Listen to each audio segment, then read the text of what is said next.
Alrighty.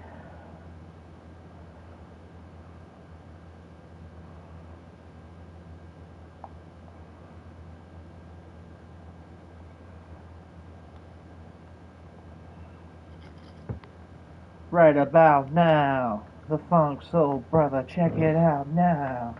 The Funk Soul Brother, right about now. The Funk Soul Brother, check it out now.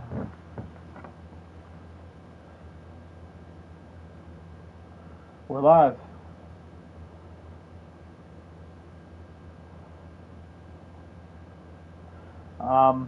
We're on hour 3, 6, 9, 12. So this will be 12 through 15. And then we'll do a last hour extravaganza. So from 9 to 12, this will be. The Wrath of Jody. Their karate or their baseball or cheerleading or... The detective nudges her back to the subject of Travis once more. He asks if the sexual element combined with his religion was the reason the relationship didn't work. Jody then takes it upon herself to recount her sex life history and simultaneously preach about her own devotion to the Bible. I've had a couple of serious relationships before where I was intimate with a few people, and it's kind of silly, but I used to always joke that regardless of what the Bible says, and yes, I'm Christian, I just live my life by the Ten Commandments, and those are my rules. You know, thou shalt not this or that, but it doesn't say thou shalt not fornicate. So I just used to joke about that. We did pray about it. I remember we knelt by his bed once, and no, the Bible is clear about fornication. It was kind of unusual for him. Yeah, because he was very resistant to prayer. Jody, he's like, when hell like the rest why do you say prayer? Why do you say prayer? Why do you say prayer? So we go back and forth. Jody, do you say prayer? And I said, sure, and Travis was like... The detective endures as much prayer talk as humanly possible before shifting the topic once more. He was at a point in his life where he wanted to really start settling down. He felt like he needed to kind of grow up. Mm-hmm. You know, become a husband, become a father. Did you guys ever discuss possibly getting married or anything? When we were dating, we did. Okay. Once we broke up, he brought it up. He actually proposed to me a lot of times, but he wasn't serious. Let's move to after the breakup. Oh, okay. What kept you in Mesa at that point? I actually moved to Mesa a few weeks after we broke up. Really? Mm-hmm. And there was a time period you really wasn't seeing anybody, and then Mimi came into the picture. What did you think about her? I didn't know a lot about her. She seems like a really nice girl. He showed me her picture on Facebook, you know. I don't think she had a lot of pictures on there. He said that he's not sure why, but he's pretty sure that she could be it. And I was happy for him. I didn't find out about Lee. This conversation you had face-to-face with him? Yeah, it was in his room. And he had his laptop, you know, just on his bed. Jody is desperately trying to make it appear as though her and Travis were on good terms. But this is just overkill. Jody was labeled the crazy stalker X by all of Travis's friends, and even Travis himself. The idea that he would show and then discuss any potential future romances with Jody is ridiculous. And I truly believe he does love her still, he but does. Travis he's what you call a player. You know what that means? Yeah. He kind of pulls girls in. He was reluctant to make a commitment first off. And truly, he didn't think that you were marriage material. And I don't know why not. I mean, I see you. You're a wonderful girl. You're struggling. You're trying to make your way through life. And I don't see why you guys couldn't have made it. I think we have very different philosophies on a lot of ways. we would argue about the dumbest things, and like there were so many times I just couldn't wrap my mind around what he would. I could, but I would try to get him to do the tire.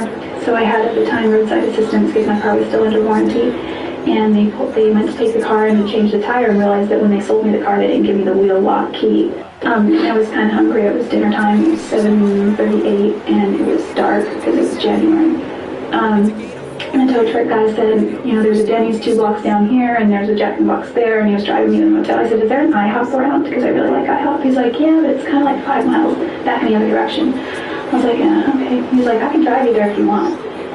And I was like, he's like a short Mexican guy, and he seemed really harmless, and I was like, okay. And he, you know, and I asked him about his life, and he had a wife and kids, and so he wasn't flirting. The travels of Jody and the sweet Mexican continues on for another 2 minutes. The detective then brings Jody's attention to what he already believes was the trigger motive for the murder. So, you know, moving over to his trip to Cancun that he was going to, when did you first find out about that he was going with me? Oh, I found out about that at his memorial services on Monday. What was the Monday night memorial service? You didn't know he was taking Mimi? I didn't know that. I think that's awesome, actually. Right. Yeah. Well, unfortunately, Mimi had called him a week or 2 before, and I told him, look, if you want to take somebody else, it's fine. Look, I have something to tell you. I don't look at you that way. I don't look at you as a boyfriend. If you want to be friends, we can be friends. The detective essentially stated that Travis was friend-zoned by Mimi, but he still invited her instead of Jody anyway. What kept you to him? I don't understand. Well, moving is expensive, for one. So once I was there, I was kind of stuck there. But why do you continue to go back to him? You know what he wants. You know that it's not healthy. But yet you continue to go back. And it brings us to this point where we are now.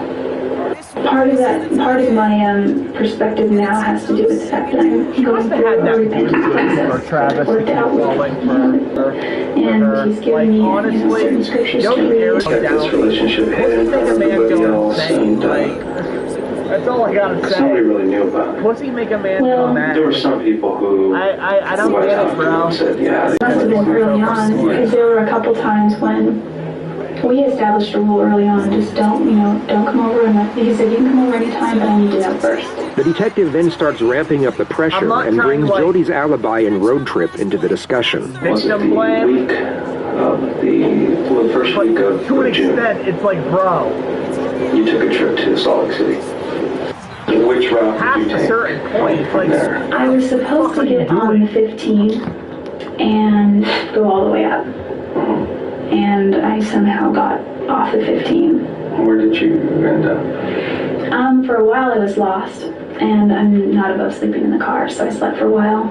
I'm a heavy sleeper and I sleep a lot, so. But you were on the 15 for a while, and you ended up getting off the 15 somewhere. Yeah, I looked at the map, but I'm pretty sure I know where I went.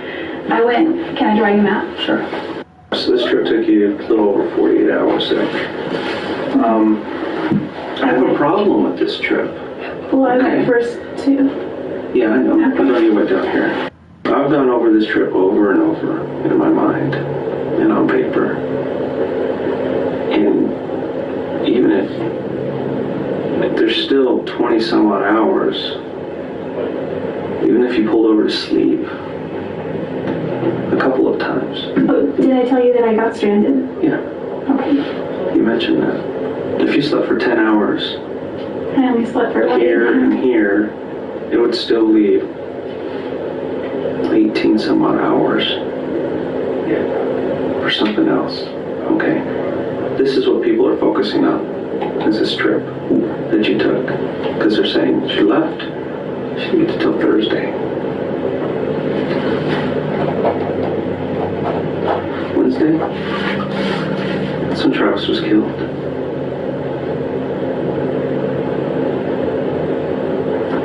I did not go near his house. Aren't there? I pulled your cell records. Your cell phone was turned off between here and here. Well, I didn't turn it off physically, but it died. And then magically you found your charger here? It was packed under the seat of the passenger side, and it was when I was... When you were lost, you couldn't have maybe pulled over and found it, or... Well, I did finally start looking when I was stranded. I wouldn't have pulled over when I was lost. Detective Flores explains to Jody multiple times over how the trip doesn't make any sense whatsoever, and whether it's feigned naivety or that she literally doesn't understand the concept of time and distance, she pretends to be confused by the allegation rather than actually confront it. This goes on for 3 minutes before the detective confronts Jody with the evidence of the photographs on Travis's camera. But I don't think you're being completely honest with me about that trip. I honestly got lost.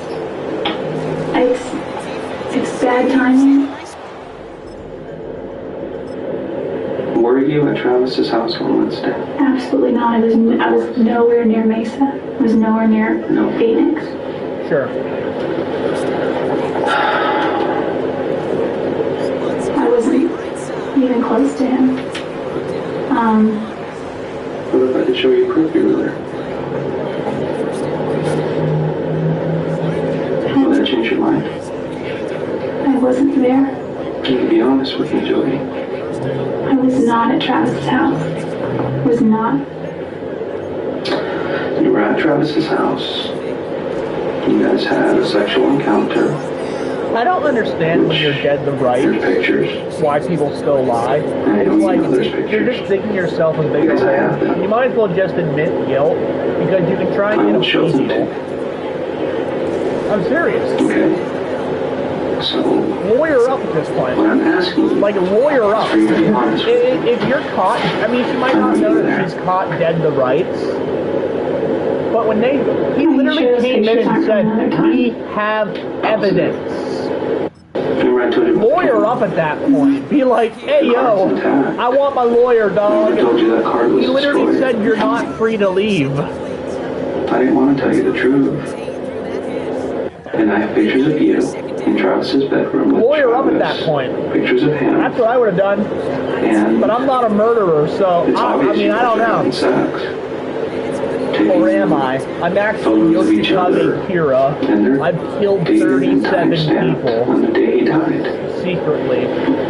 Are you sure it's me? I mean, because I was not there. It's you. And you know it's you. I know all the details of this case. The only thing I don't know is why. Why did you choose to go visit Travis that day? And why did you do what you did? Yeah, that's Yoshikaze Kira. You did. You hurt him. That's why we're here. That's why I flew up here. Because I needed to talk to you about this. I can just arrest you and throw you in jail, but I want to know why. Why did you do this to him? I wouldn't hurt Travis. He's done so much for me. I know you took pictures of him in the shower just before he died. I don't think he would allow that.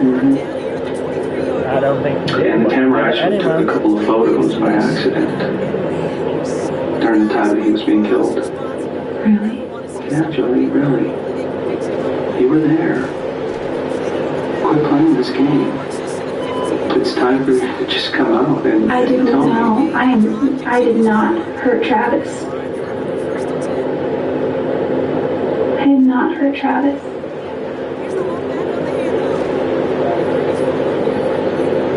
I wouldn't do that to him. The detective then goes on to explain the DNA evidence collected at the crime scene, which includes Jody's blood mixed with Travis's blood, Jody's hair, and Jody's bloody palm print. You either had blood on your hand and you touched the wall, or there was blood on the wall and you touched blood. Could my palm print have already been there when I touched it? Jody, this is over. This is absolutely over. You need to tell me the truth. Listen, the truth is I did not hurt Travis. If you want, I can show you some pictures of him. Do you want to see pictures of him? Part any part of me doesn't. Why? Because you don't want to remember? No. Joey. There's a morbid curiosity. Joey. I wanted to know how he died. We can keep playing these games over and over again. I'm not going to believe you. It's over. Could it have been my blood from Your before? image is not important right now. Saving the rest of your life is. Listen, if I'm found guilty, I don't have a life. I'm not guilty. I didn't hurt Travis. If I hurt Travis, if I killed Travis, I would beg for the death penalty. It just seems so impossible. I want to see it. I want to know. I mean, I'm not a murderer, but I guess if I were to do that, I would wear gloves or, something. Okay, let's say for a second that I did. And I say, I did it. Okay, OJ. The motive is there. If I did it. The jealousy issue. By OJ. But I wouldn't even say it was jealous.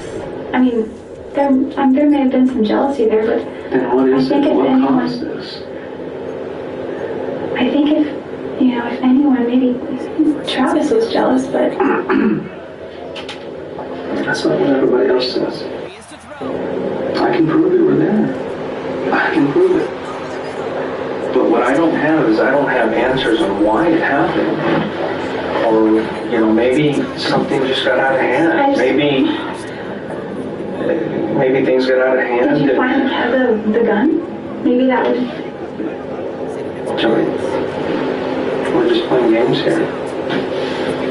I'm going to take a little break, but I need you to think about what you're doing here. Because the best thing for you to do is to tell me the truth. It's so important that you tell me why this occurred, what was going through your mind, and what caused you to do this. I'll let you think about that. Okay? Yeah, I'm going to go look up for some pictures, and I'll bring them over, and we'll continue this discussion. Okay? We'll go find them. I'll be right back. I'm not a murderer.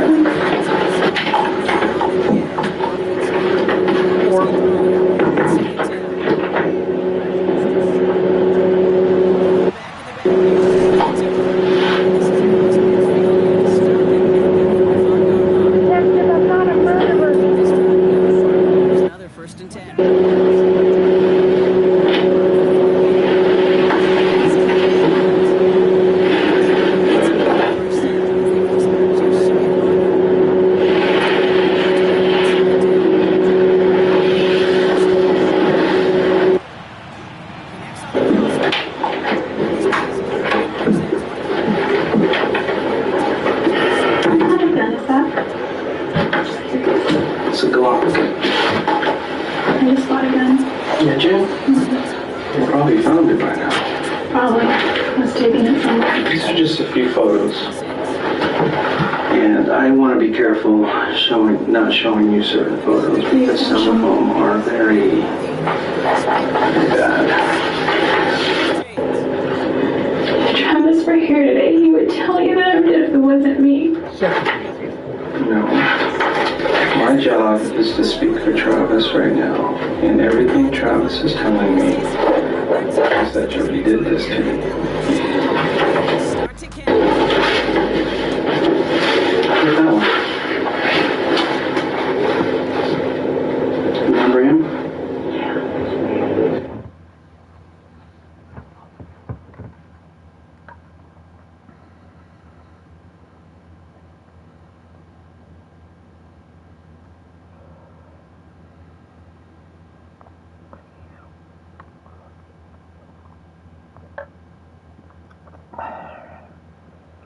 Ooh, video is blocked in some territories. Let's resolve it. We'll solve that problem.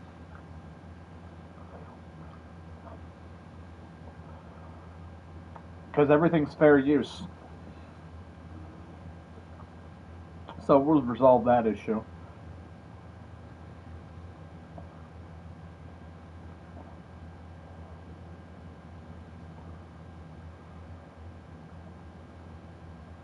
Yeah, just erase the song.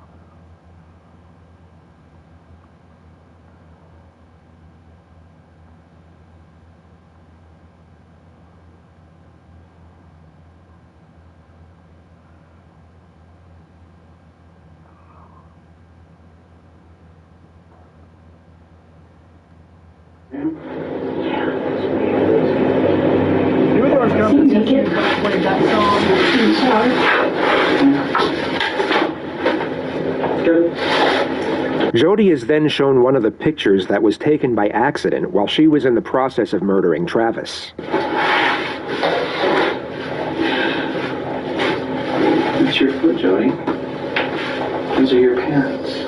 No, it's off color because we had to enhance it and the color kind of changes a little bit. That's Travis. This is his bathroom. That is not my foot. Couldn't even recognize Travis. He'd been there so long. Do you have any recent cuts that are healing? Well, my cat scratches me. Little things. These are all her work. You can see. This is her. That's her. I've got scars. She's a feral cat. All these little things are her. Well, enough about your cat, but there's no doubt in my mind that you were there.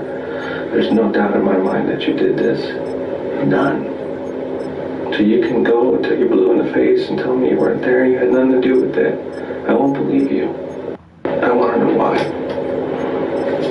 It's killing me inside. I don't know why. Like there's no reason for it. There's no reason why. There's no reason I would ever want to hurt him. And I have a solid case against you. And I can present it to the judge. As cold as it is now. I don't know why she did it. Or I can present it to the judge with your explanation. If I found guilty, what happens? You'll have to pay the price. So what's the price? I don't know. Don't you know what the sentences are? The sentences that are carried for something? It depends on your situation, how old you are. Depends on the type of crime. It depends on whether you show remorse or not. And part of that remorse is at least coming clean. When somebody doesn't come clean, I don't see any remorse. I know you're afraid, but you're already going through it right now. There's no backing up. There's no backing up to yesterday. There's no backing up to that day. It's already happened. And unfortunately, you're gonna have to face the consequences. If I did that, I'd be fully ready to face the consequences. Oh, we don't have Peyton Manning anymore. I'm not really for things like, I'm all for the 10 Commandments, thou shalt not kill. Mm-hmm. Okay? I just can't. I didn't kill Travis. I just didn't. I did not take his life. You need to come out and tell me why this happened. I will not accept any other excuses. I will just move on with my investigation, with my final report, submitting all the conclusions and all the evidence. And we can just let that judge and the jury decide. We can leave it in the hands of a jury. We can do that, that's fine. Would that help me at all? I mean, you can't use them in court, but... Well, then there's no point in taking it. Took a knife to him and couldn't stop. Couldn't stop. And before you knew it, it was all over. And then you panicked. And then you... I've never been that angry at him. Not enough for that. I've been so far angrier at other people, at other ex-boyfriends. Then tell me who could have done this. Who did this? I don't know, but if I go to trial for this, and if I'm convicted for this, whoever did this is going to be sitting very pretty somewhere. Glad that it wasn't them. And it's my job to make sure that an innocent person does not go to jail. But I don't see an innocent person sitting in front of me. Travis has done a lot for me, and I wouldn't hurt him. He introduced the gospel to me. Why is everybody saying that you are capable of hurting him? Everybody says it. I I don't know why anyone. So don't tell me that you're not capable. I don't even hurt spiders. I kicked a dog once.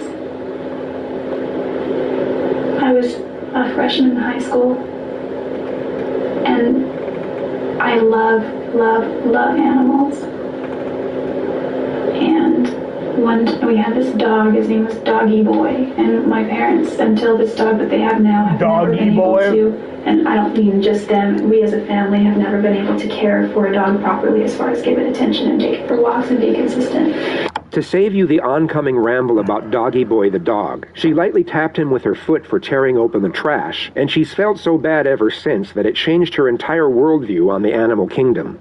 She now apologizes to the dog, through the detective, who's conducting her interrogation for first-degree murder. And I need to apologize for that to him. I know it sounds weird, my relationship with animals. It's kind of like they're like people too, they have souls. What you need to do is you need to apologize to Travis. But you just refuse. Yeah, I can't help you anymore if you're not gonna help yourself. It's fascinating to observe how fast she can switch from one emotion to the next once she realizes a particular strategy hasn't worked. The attempt at elevating her character by expressing how much she cares for spiders and pets hasn't seemed to have any effect on the detective, so she then switches her disposition from sorrowful to analytical, as she once more tries to manipulate his perception of her. If I did anything that had anything to do with his death in any way... It's not if to me. I wouldn't... It's not if to me. It's not if at all. Well, to me it is. I would be more than remorseful. Is it maybe something you're blocking out of your head? I don't think so. I mean, I tend to write everything down. I just finished the book, The Road Less Traveled. And he said, the true definition of sanity is dedication to reality at all costs. Oh, this is definitely reality. We are sitting here inside of an office, the sheriff's department, and you are facing first-degree murder charges. And you are going to be booked into jail, and eventually you will be brought back to Arizona, and you will stand trial. That's the reality. And once you know, I've been doing this a long time, and there's one thing that I can never get out of my head, ever since the first day I talked to you. There's an old saying that, someone's just not acting right. Look into it. You have not acted right from day one. You're just not acting right, Jody. You're acting like somebody who's guilty. How so?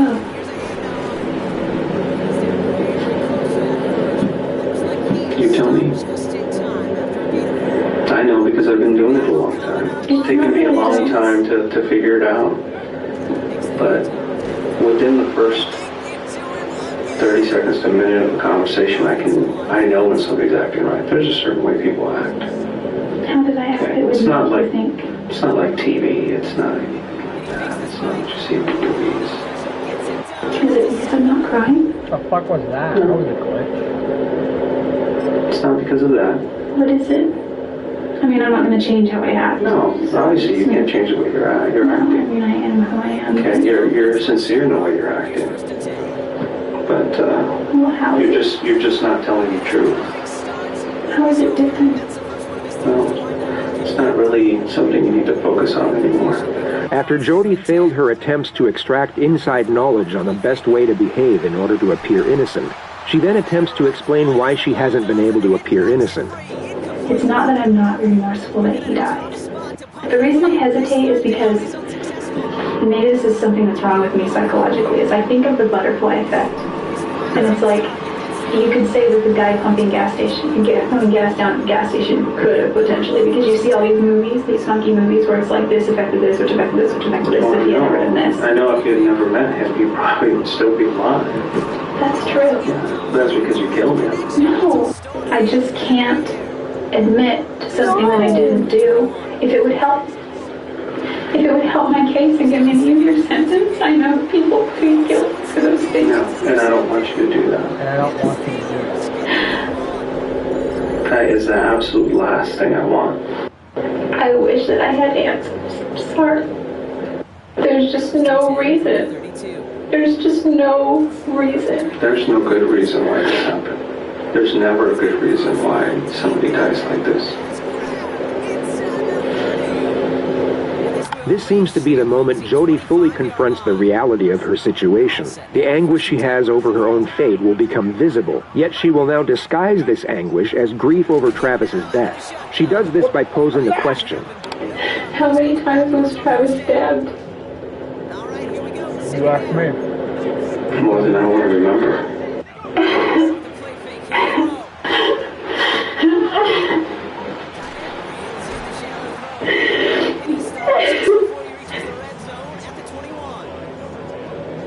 I think you're feeling the reality in the moment now.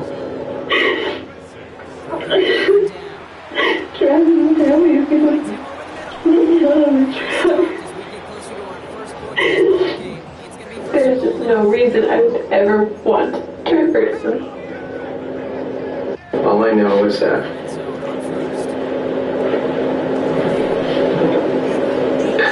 I need a story or else it's just cold. It's so cold. But without the truth, I can't paint another picture. And it's going to be up to the prosecutor to paint that picture. And if you want that prosecutor, and I've met him, and you don't want him painting that picture. I have to maintain my innocence. I can't admit to doing something that I haven't done. There's Well, I have more work to do. Can you give me a rundown of what's going to happen from here when you leave? Yeah, you're, Like, just today, for example. well, you'll probably be taken across the street to the county jail. You'll be processed through there. This is a really trivial question, and it's going to reveal how shallow I am. But before they move me, can I clean myself up a little bit? You're going to be taken the way you are. I can't give you anything else. Do I have to go in handcuffs everywhere? It's just procedure. Whether you wrote a bad check or you're facing murder charges, you're going to go in handcuffs.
Jody was then taken to the county jail and charged with the murder of Travis Alexander. She stayed there overnight, and it would be a total of 16 hours before she was taken back to the Siskiyou County Sheriff's Office. Her second interrogation commenced at approximately 9:30 a.m.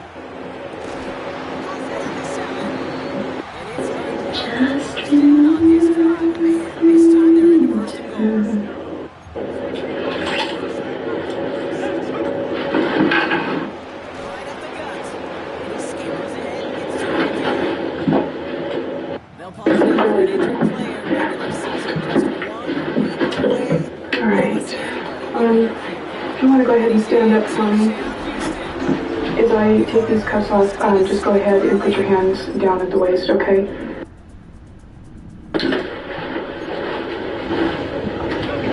The game plan for this second interrogation will be a lot more strategic. Investigators will have studied the footage the day prior and will now have a greater understanding of Jodi's personality. The initial tactic is for Detective Blaney to criticize and berate the suspect's character while simultaneously reinforcing fear and apprehension. She makes it very clear from the offset that the suspect's fabricated naivety and sickly sweet persona will not work on this occasion, and Jodi's self-esteem will be broken down in a manner that would typically be considered bullying or abuse under different circumstances. This is done so that when Detective Flores returns, it will be a welcome relief, and an immediate rapport will then be attained, which in turn will make the suspect far more likely to cooperate. It's a derivative of good cop, bad cop, and the two investigators execute this technique in a near-perfect manner. Detective Blaney's time with the suspect is essentially a non-stop psychological onslaught, which is sometimes executed in a passive manner, while other times in a far more direct manner. During the latter stages of a bad cop procedure, Jodi will be asked if she would prefer to speak with Detective Flores instead. This question is posed a total of 5 times, and only on the 5th time will Jodi finally give in and admit that she would. This will give her the impression that when Detective Flores finally returns, it was all her doing, rather than a calculated and prearranged strategy. Okay. The voice recorder isn't actually for the purpose of recording the conversation. It is a prop to reinforce the perception of Detective Blaney being the enemy, and not to be trusted. You'll notice that when Detective Flores returns, this device will be switched off, therefore reinforcing the idea that he is the friend who can be trusted. Today's date is July 16th, and my name is Detective Rachel Blaney, and I'm here with Jodi Arias. Is that how you say your last name? Arias. Okay, I'm sorry. This is just formality, and this is, if I have to, write up a report of what we talked about, at least I know word for word, what you said, and there's no mistakes. Okay. The reason that I wanted to talk with you this morning, there's a couple of reasons, actually. Let me say this. It's obvious to me that, you're not a typical suspect. You come from a good home, a good family. Your parents obviously care about you. That was evident, when we talked to them yesterday. And you're a bright girl. Probably more intelligent than you were letting on yesterday. And there's no question in my mind or any of the other investigators' mind that you were the person that took Travis's life. But what I need to know, or what I'd like to know, and give you the opportunity to do, is determine whether, you're a cold-blooded, cold-hearted murderer who slaughtered this guy, or are you somebody that got caught up in circumstances and things got out of control? When this hits the news, and it will, it'll go to the media, do you want to be portrayed as that cold-blooded, cold-hearted murderer? Because the media loves that. I'm trying to help you out. I'm trying to give you a chance to make things right. Show the families that you do have some remorse. But when you continue to deny when it's obvious that that's not the case, you appear to be the cold-blooded killer. And things are going to start moving real fast here for you. This is kind of a pause, before things, start getting heavy. This is your opportunity to help yourself out. We don't need you to tell us anything. I'm doing this for you. It's a matter of, do you want to take control of your situation and paint the picture of who you are? Because you're the only one that knows that. The professional ruthlessness of this investigator is quite astonishing. The demeaning and sarcastic tone she manages to superimpose over straight facts is gripping to witness. Was it a matter of, like I said, this guy, Travis, building some sort of, what you thought was some sort of relationship, where you Were you hoping for marriage? Is this something that you were hoping for? Was he leading you down that path? You know, did he take advantage of you? Were there promises made that were broken? Did he betray your trust in some way? I don't know. Only you know that. This is not going to go away anytime soon for you, Jody. You know, you're a young woman, just starting your life. You have a lot going for you. You should be fighting for yourself right now. And you let this eat at you. And it's going to destroy you. Or change you in a way that you wouldn't want. Jody manages to veer off on trivial aspects of her and Travis's relationship that paint her in a positive light. Officer Blaney makes it very clear that she has far less patience than Officer Flores. With what appears to be a very sympathetic tone, she will snap the suspect's focus back to the element of the murder. As much as I love Travis, I just have always, there's something inside that says he's not the guy you're going to marry. So then what was it? What was it that led up to all of this? I mean, there's got to be something. So I honestly don't believe that, you know, that you're cold-hearted and you just go and just, you know, kill somebody on a whim. That doesn't fit your profile. So what was it that led up to that? You know, you tell me. You tell them. You tell, you know, Travis's family. I'm just trying to fill in the holes there, you know, and just kind of guessing about the emotions. You know, what was it that would make you, you know, so angry or upset? Once Jody is forcefully brought back to reality, she all of a sudden has nothing to say. The passive yet disparaging tone of the detective must be a very hard thing for an individual to have to sit there and take, especially someone who has used their fabricated sweet nature to their advantage most of their life in order to avoid these types of situations. And if you're smart, you'll realize that, you know, you're not going to get a whole lot of other chances to do this, probably none. Once the wheels start turning, they move real fast. And you will be out of control then.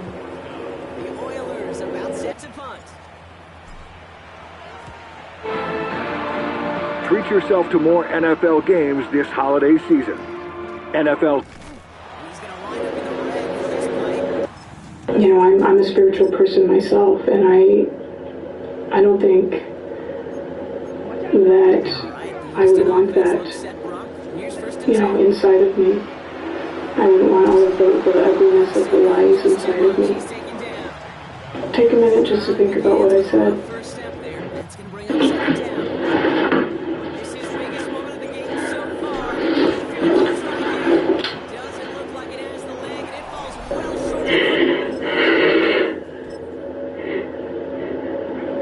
Jody is clearly exhausted and terrified. She, at this moment, was being observed by both Detective Blaney and Detective Flores in another room, and they even contemplated having Detective Flores enter at this moment. They ultimately decided against it, however, and Detective Blaney re-enters the room to maximize this state of dejection. The pressure will now be increased to a considerable degree. Maybe I did have the wrong picture of you. You know, all of this time that you and I have been talking, and I got information from your other interview,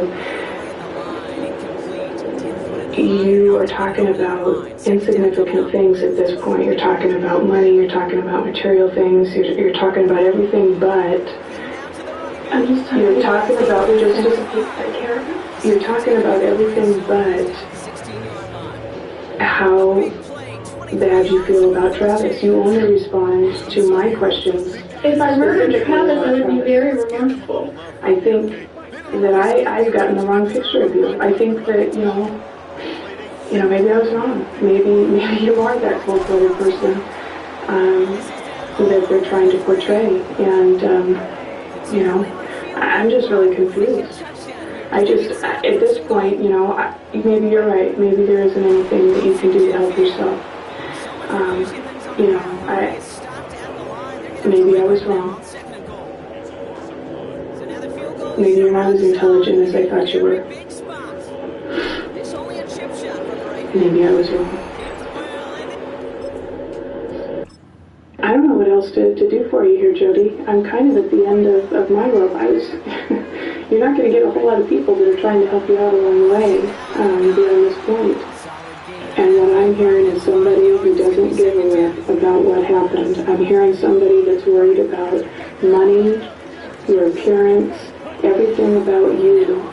I don't hear anything about Travis unless you're specifically asked. How do you think that looks? Listen, I don't care so much. No, you listen. You are not grasping the reality here, Jody. You are acting like the person that I portrayed, the ugly, cold-blooded murderer. Every time Jody breaks down, the detective immediately focuses on Travis's family. She makes it abundantly clear that she has absolutely no sympathy for the suspect, despite her best efforts. I know Travis's family is struggling with why, and that would be the one thing that would give them closure. They may never like you, but I think that they would be appreciative of why their son's life was taken. I know if it was my child, that's what I would want. And I know that you're not a mother, but all women have those mothering instincts within them.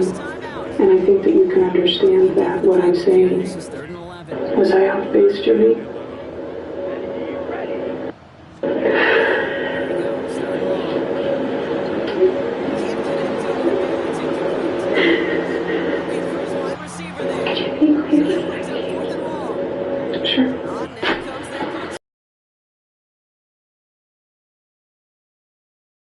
Person.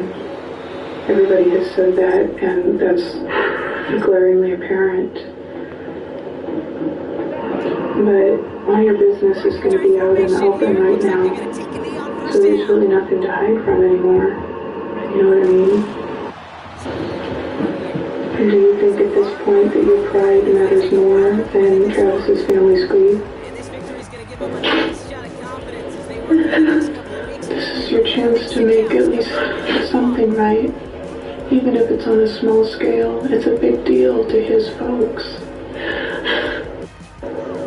This is your opportunity to make right on some of your selfishness. I wasn't angry at Travis. Everyone keeps saying whoever did this was so angry. Then what were you?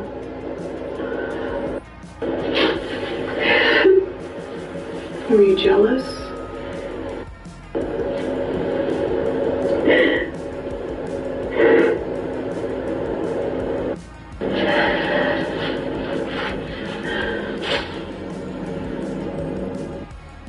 Was he expecting you to come over that day?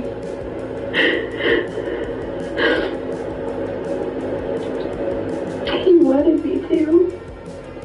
And told him I wasn't going to. So was it a surprise that you actually showed up? Jody prepares to set off on another tangent about photography, but gets shut down right away. The detective doesn't allow her thoughts to keep wandering off on something unrelated as a means for attaining a brief distraction from reality. I got pictures of him once shaving, and then he was already weird about that. Well, Jody, when you say things like that, it's obvious to me that you don't want to do the right thing for the family. You don't want to unburden yourself. You don't want to give them closure. And you're jerking my chain. And I don't appreciate my chain being jerked. I'm tired of playing games. I'm tired of skirting around it. I thought that it would be easier for you to talk to a woman, to say what you need to say to a woman. Sometimes it is. But unless you're willing to give me something, then I can't do anything for you. After today, things are going to go so fast for you. You're going to be totally out of control of the situation. The wheels of justice will start turning. I understand that you're afraid and that you're horrified about that person within you that could do something like that. But it happened, and it's a done deal, and you did. At least you can do is tell the family how it happened so they can understand why. I mean, do you think you're going to get to this opportunity again? to sit down and just have a free-form discussion. There's not going to be any situation or place that's going to make it any easier for you. This is as good as it gets for you right now. Would you rather talk to him? If you do, you know, that's fine, and I'm sure that he'd be willing to talk with you again. Or would you rather continue talking with me? It's up to you. I don't really have a preference, I guess. I don't know what it is that's going on inside your head right now. I don't know whether you're weighing the odds, you know, trying to figure out how you can save your own skin here. Don't you think that it's going to make just a little bit of difference inside yourself as far as that closure goes, if you know that the family at least has something? And if you're not going to do that today with me right now, I'm just going to send you back across the street. Because we've been in here for a while. And I don't have, you know, the entire day. I guess my patients are running a little thin. And if you think you're feeling grief over this whole incident, think about how they feel. For once, think about somebody else. And if you want to talk to Detective Flores as opposed to me, you know, you can do that. Like I said, I thought it would be easier for you to talk to a woman. I kind of do want to talk to him because he has been in contact with Travis's family a lot. Okay. I don't know if that would make any difference, but I've already talked. Yeah, and I'm sure, you know, he had a relationship with them. So, was peace.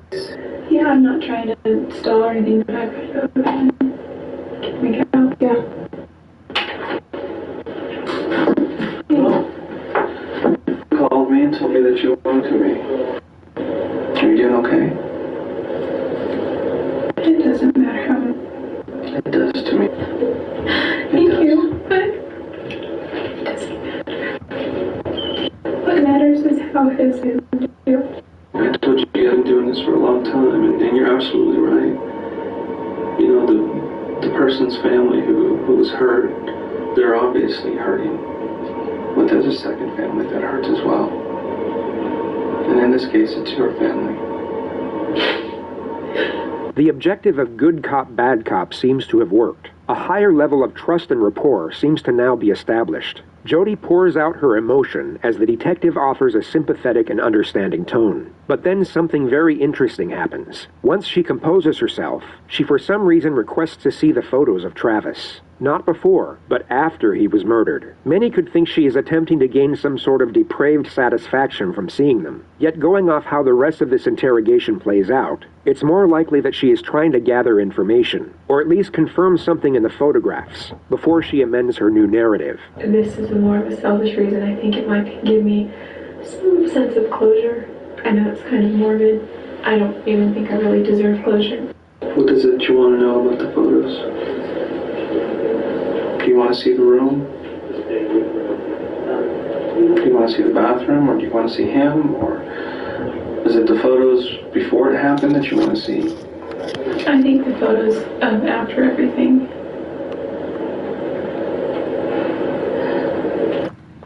I want to show you those. Okay, is there any that you can? No. I can't do that. We had a difficult time identifying who he was by the time we got there. He wasn't the same person. So that's why I don't want to show you photos. The detective attempts to get the dialogue flowing in a subtle manner, yet he's given the silent treatment anytime he poses an incriminating question. Jody knows exactly what she can and can't say with respect to her own preservation. Her internal self is far more calculated than the naive exterior she continuously portrays. So why were you there that day? Please tell me. Did you just miss him?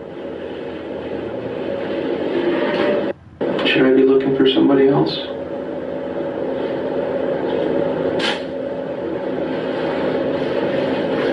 Was there anybody else with you besides you and Travis?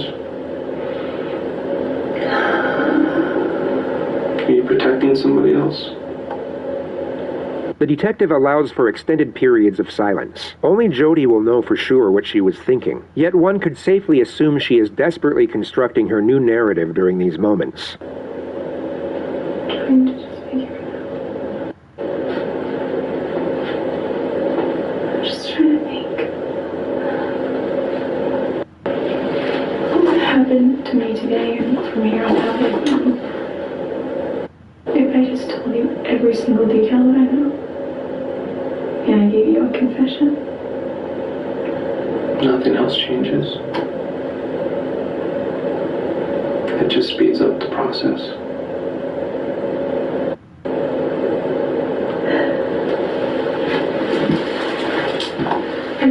It's all really blurry.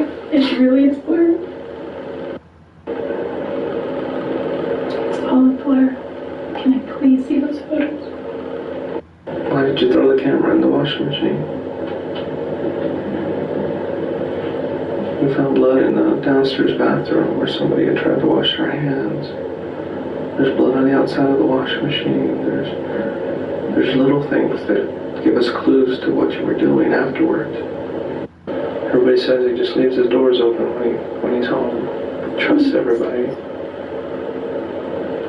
Have you ever seen the movie The Secret?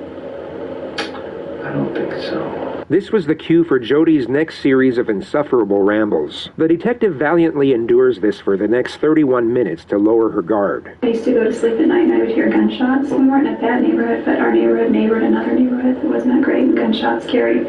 And because Salinas is agricultural and there were a lot of fields, and I used to think that there were hunters in the fields, their dogs. They were swinging by and pick up Amy. And I wasn't there, I don't think. I was at work or something. I've never been endowed. I've never been through the temple, but from what I understand,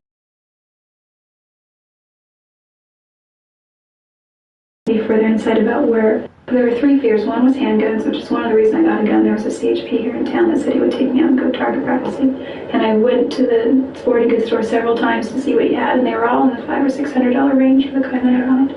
So they were too expensive, but then there was this one, it was cheap. Jody's dialogue eventually winds up on the subject of Travis, and how Travis was private about the shower. The detective seizes the moment to catch Jody off guard. He subtly poses a highly incriminating question in a jokingly manner. He was very private about the shower, Is that why you were taking pictures of him in the shower? No, no. She doesn't deny she was there, only that she wasn't taking the pictures for that particular reason. She doesn't refute what is essentially an accusation, only a part of the context within it. This seems to be the moment where Jody realizes the holes in her story are beyond repair. She has to admit she was at least at the scene of the crime, and will now start to scramble her thoughts to garner the most self-preserving storyline. Trying to get back at him? No,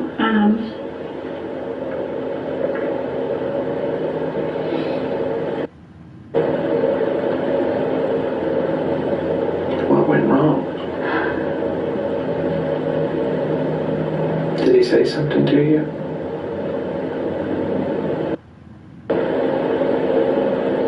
What did you do?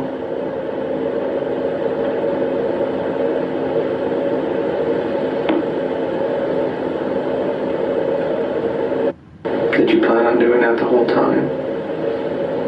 I don't believe you planned it. Jody. Please. I can't. Why not? Did someone catch you there? Someone not expecting you to be there?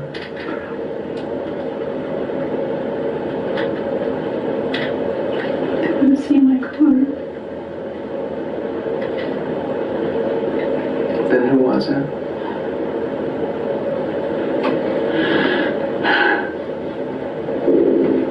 I don't know. Listen, I can tell you. I can tell you everything that I know or that I remember. Okay. What do you remember? Is there any way I can see those pictures? No, not right now. Can I see them soon? I will. No. You need to start letting me know what happened. Okay. You're telling me that some other people were there. He was kneeling down in the shower. I don't remember shower and the sink is over here, I was like right here taking pictures.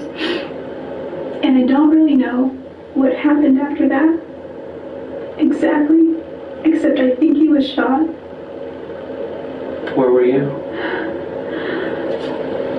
If this is his shower, I'm just sitting here. I was like, well, if this is his shower, I'm sitting here. I was like right here on my knees, and his bathtub was right here, and I was taking him here, and I was just going through the pictures, and I heard this loud ring.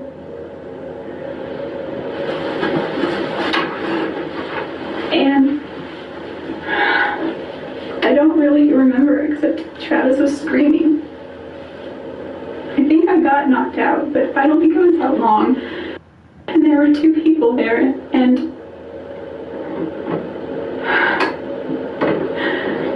what'd you say?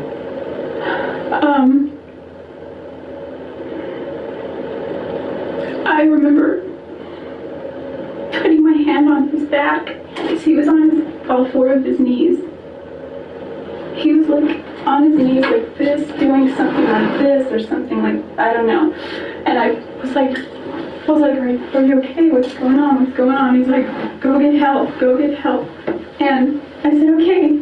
And I turned around. There were two people there. One was a guy and one was a girl.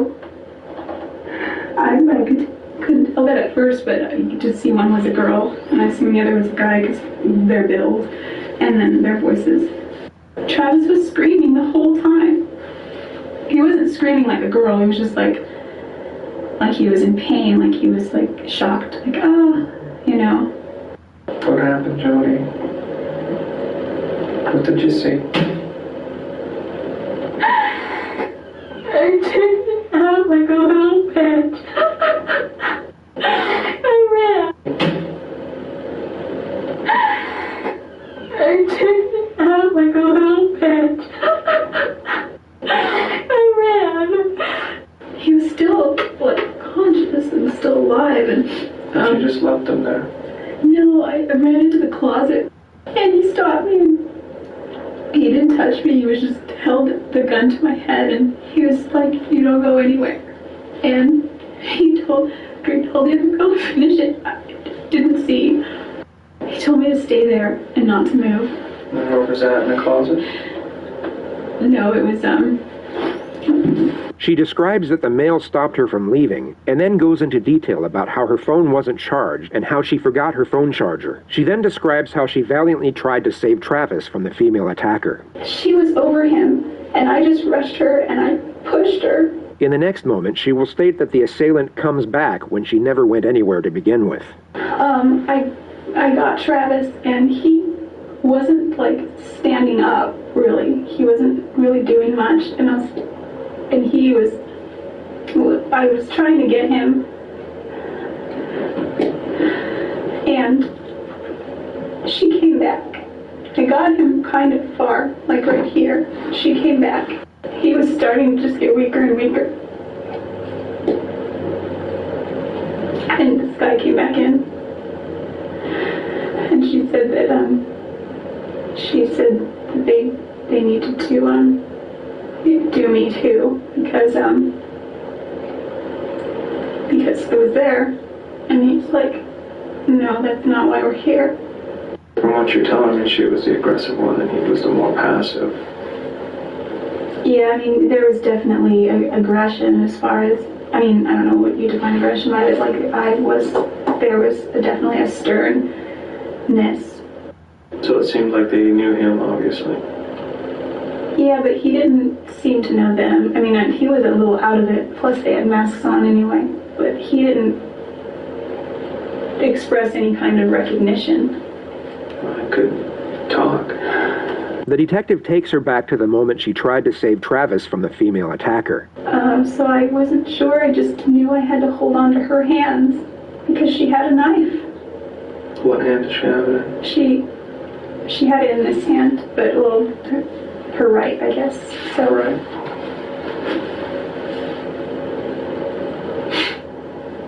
I just said, come on, come on.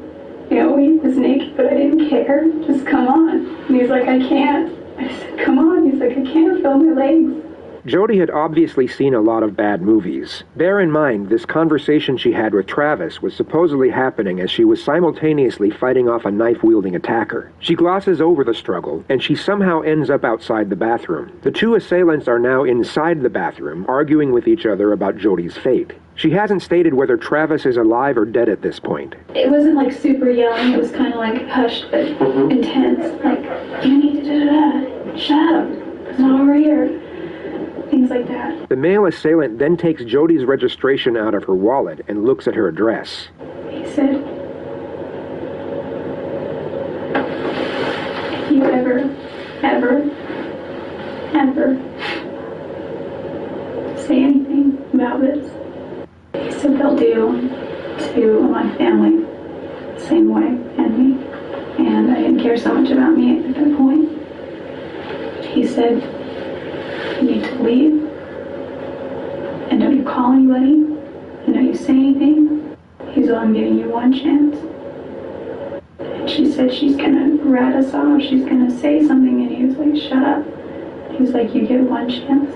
Jody then leaves in her car. She of course doesn't mention the fact that she then left Travis a voicemail to give herself an alibi for not being there. I was really scared.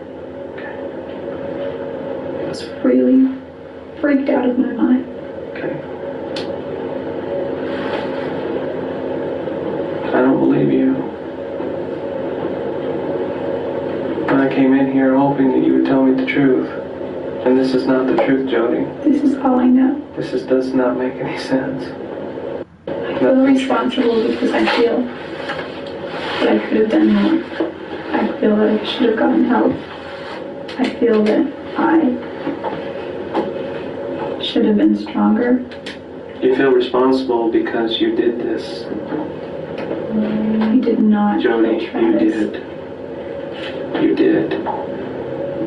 And there's nothing you can say that'll change my mind at this point. This is an elaborate story which does not make any sense. I've done this for a long time. And this is the most far-fetched story I've ever heard. And it's not going to help you. Is that how you want to leave this? I just don't want my family to get hurt. There is a reason why you did this, and you just refused to tell me why. Maybe because you are cold and calculated. There's no reason somebody else would come in and do this to him. There's no motive whatsoever. I haven't found any. What is my motive? Jealousy, anger, fear, if you're being alone, angry at him for not keeping you in his life. I don't know. That's why I'm trying to figure it out. There are so many motives with you.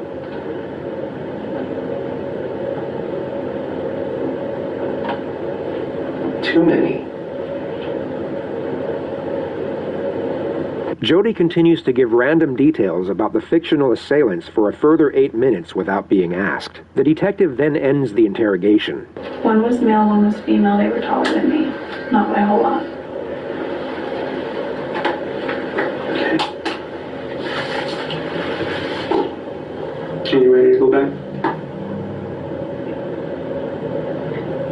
Yeah, I guess I'd still like to say something to his family, but I don't think I have anything that could bring them comfort. Okay. Maybe I could write them a letter. Even as the detective is leaving the room, Jody attempts to add further credibility to the new narrative and that I don't even want to deal with right now. Okay, I just don't want my family to get hurt. Okay. They won't get hurt.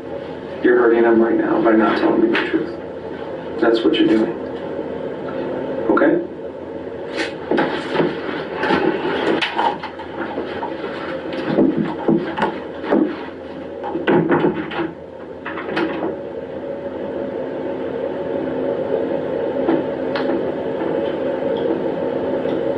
Detective Blaney comes back with a pen and paper 3 minutes later. She was curious to see what Jody would write to Travis's family. It ended up being a self-serving and whimsical paragraph about how sorry she was that she couldn't save Travis. The family were never given the letter.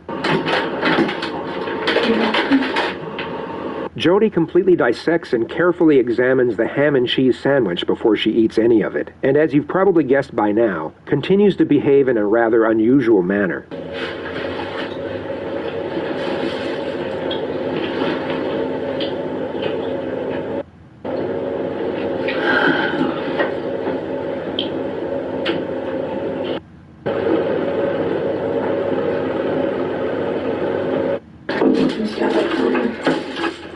Okay, you ready to go? I think so.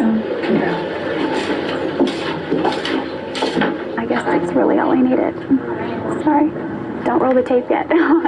Why was he a good traveling companion? Oh, he was a great traveling companion for many reasons. Traveling with Travis was kind of...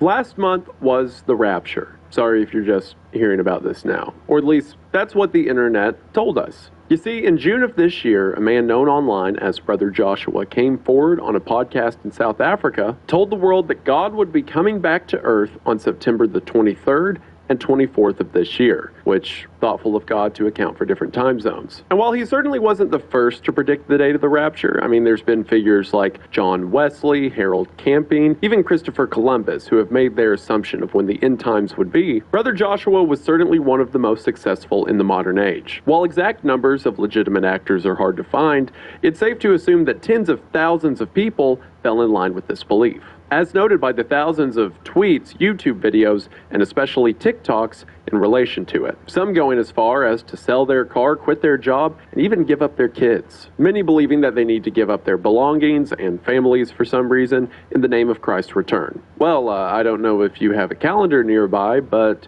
the rapture didn't happen. However, despite what you may think, the fact the prophecy didn't come true hasn't killed its belief to some. There are still many that follow after Brother Joshua and believe his prophecy to be true. But how could that be? How could Joshua be proven false, but so many people still believe him to be true? And where did he get his idea of September 23rd being the date of the rapture in the first place? As a matter of fact, where does anyone get their ideas of the rapture in the first place? And is this movement we've seen online the last we'll hear of it?